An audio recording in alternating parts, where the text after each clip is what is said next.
ज़िंदगी सबके लिए एक जैसी नहीं होती है दोस्तों। अगर आप एक गरीब घर में पैदा होते हो तो ये आपकी गलती नहीं है, लेकिन आप उसी गरीबी में मरते हो तो ये आपकी गलती है।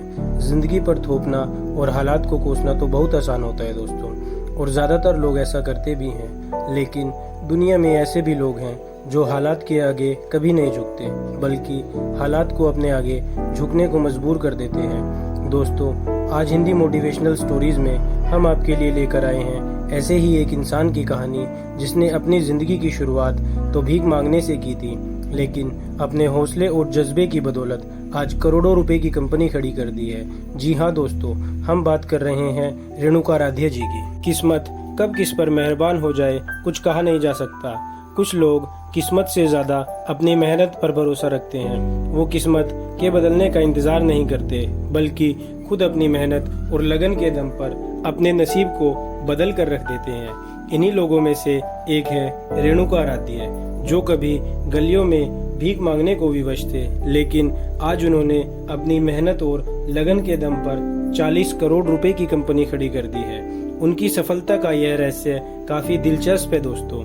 50 साल के रेणुका राध्या ने इस बात को साबित कर दिया है कि सफलता उन्हीं के कदम चूमती है जिनके हौसलों में जान होती है, जिनके पास ऊंचाइयों तक पहुंचने के लिए ऊंची सोच के साथ साथ ऐसे उद्देश्य के लिए उनका पक्का इरादा होता है।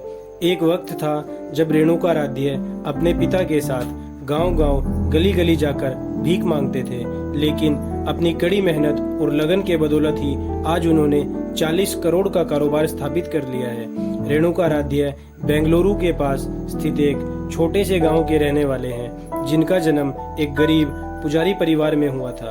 उनका बचपन बेहद गरीबी में गुजरा था।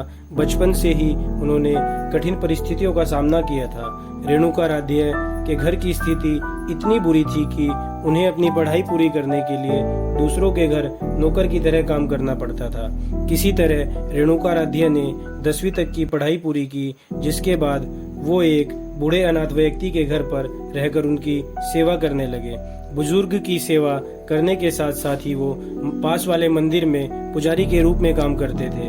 उन्होंने वहीं करीब 1 साल तक काम किया, जिसके बाद उन्होंने अपनी आगे की पढ़ाई के लिए शहर का रुख किया।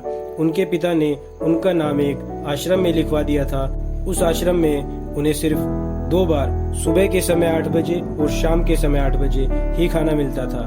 पूरा दिन भूखा रहने के कारण रेणुका ढंग से पढ़ाई भी नहीं कर पाते थे, जिसके कारण वो फेल हो गए और उन्हें वापस अपने घर लौटना पड़ा। घर वापस आते ही रेणुका राध्या के पिता इस दुनिया से चल बसे और घर की सारी जिम्मेवारी रेणुका पर आ गई।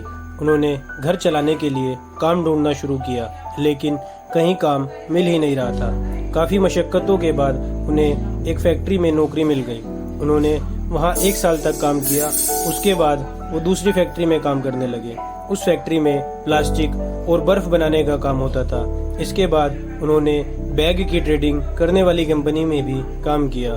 इस तरह दिन ब दिन उन्हें कारोबारों का अनुभव मिलता रहा और बाद में वह खुद एक ऐसे धंधे की शुरुआत किए जिससे वह गरीबी से उबर सके। उन्होंने पहले सूटकेस कवर का व्यापार शुरू किया, लेकिन दुर्भाग्यवश उन्हें इस व्यापार में 3 लाख रुपए का नुकसान हुआ। इसके बाद फिर से रेणुका सिक्योरिटी गार्ड के रूप में काम करने लगे, लेकिन उन्हें हमेशा जीवन में कुछ बड़ा करने की ललक थी। इसी के चलते रेणुका राध्या ने सिक्योरिटी गार्ड की नौकरी छोड़ दी और ड्राइविंग सीखने लगे।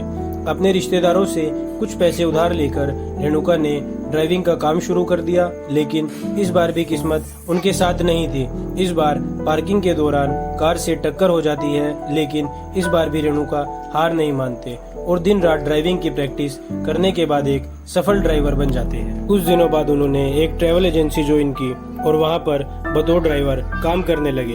इस ट्रैवल एजेंसी में वह विदेशी पर्यटकों को घुमाने का काम किया करते थे, जिससे उन्हें अच्छी खासी टिप्स भी मिल जाया करती थी। करीब 4 साल तक बतौर ड्राइवर उन्होंने काम किया। इसके बाद उन्होंने खुद की एक ट्रैवल कंपनी खोलने का विचार किया।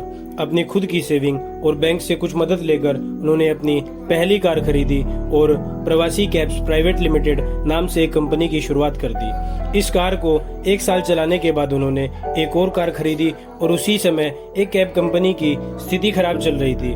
जिसके बारे में उन्हें पता चला कि यह कैब कंपनी अपनी खराब स्थिति के चलते अपने बिजनेस को बेचना चाहती है। तभी रेणुका राध्या ने करीब 6 लाख रुपए में उस कंपनी को खरीद लिया। उस समय उस कंपनी के पास करीब 35 कैब थी। यहीं से उनकी सफलता की कहानी शुरू होती है। इनकी सफलता तब शुरू हुई जब अमेज़न इंडिया ने खुद को प्रमोट करने के लिए इन्हें चुना। धीरे धीरे वॉलमार्ट, जनरल मोटर जैसी बड़ी बड़ी कंपनियां रेणुका राध्या के साथ काम करने लगी। वक्त बीतने के साथ साथ उनकी कंपनी का टर्नओवर 40 करोड़ के पार हो गया। आज उन्होंने इस कारोबार के जरिए 150 से भी ज्यादा लोगों को रोजगार दिया है।